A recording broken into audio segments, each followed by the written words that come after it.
Here we go with the pop quiz, everyone's favorite part of the show. So, everyone, as a lot of people know, not perhaps everyone, you're the great-grandson of President Theodore Roosevelt, so we have a TR question for you.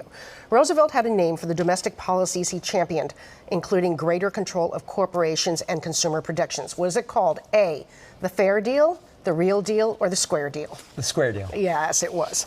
And of course, his cousin FDR had the New Deal. Second question. Teddy Roosevelt also served as Assistant Secretary of the Navy, and the current U.S. Navy has a ship named after him.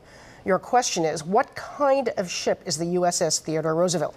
Is it an aircraft carrier, a destroyer, or an attack submarine? I believe it's an aircraft carrier. It is correct. Aircraft carrier, commissioned in 1986. It's a Nimitz-class nuclear-powered aircraft carrier. You're doing pretty well. You know the TR questions, don't you? Okay, moving on to other subjects. We've seen a few Middlesex DAs go on to become Attorney General. On the screen, you're going to see three names. All served as Attorney General. Only one did not serve as Middlesex County DA. Was it Scott Harshbarger, Frank Bellotti, or Tom Riley? Frank Bellotti. That's correct. All right, there's only one left, and guess what?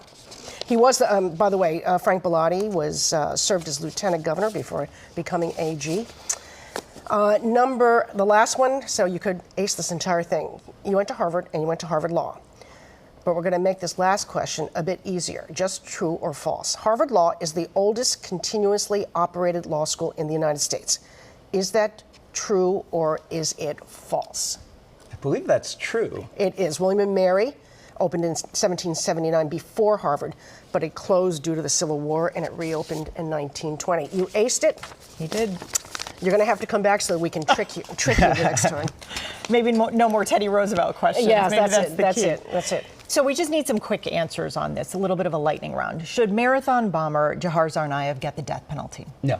I don't believe that the death penalty is appropriate under any circumstances. I think it's barbaric, and I think it leads to huge racial disparities, and we shouldn't do it. With the state flush with cash, should the gas tax or other taxes be cut to give people a break?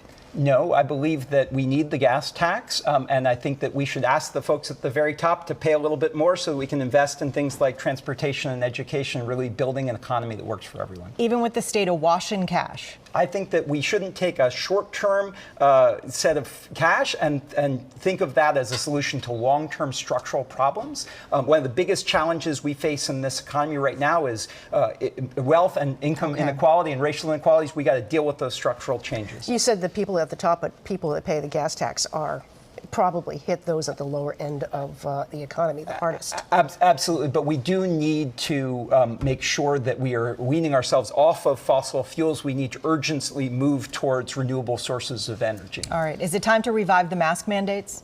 Is it time to? That's something that the public health officials are going to have to determine. But I think yes, I think that we're seeing a spike in COVID, and if the public health officials believe that now is the time to do that, I would certainly support that. So one of your Democratic opponents is Andrea Campbell, and she's leading the race right now in some of the polls that have been done. She's outraised you 3-1 so far. Her supporters would argue it is really time for a person of color to be the state's top prosecutor.